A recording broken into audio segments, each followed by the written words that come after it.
আমরা প্রতি বছর জন্মজয়ন্তী এবং আমাদের সামনের কবি নজরুল ইসলামের মৃত্যুদিন এই দুটোকে আমরা ঘটা করে করি। সারা বছর আমাদের যেহেতু 125তম জন্মদিন, আমাদের অনেক কর্মসূচি রয়েছে, এখনও আমরা সে কর্মসূচি নিইনি, তারপর আমরা জানাবো সবাইকে। আর আমরা বলতে চাই যে আসলে সত্য সুন্দর, এই যে সত্য সুন্দরের কবি কাজী নজরুল ইসলাম, উনি আমাদের সব কিছুর কথা বলেছেন, বিদ্রোহের কথা বলেছেন, প্রেমের কথা বলেছেন।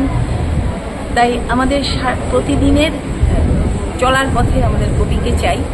আর জন্মদিন পালনই আমাদের মূল উদ্দেশ্য নয়, আমরা চাই যে কবির যে প্রমিত সুর বাণী সবার ঘরে ঘরে পৌঁছে দেওয়া, আরও যেন কবিকে নিয়ে সবাই ভাবতে শেখে।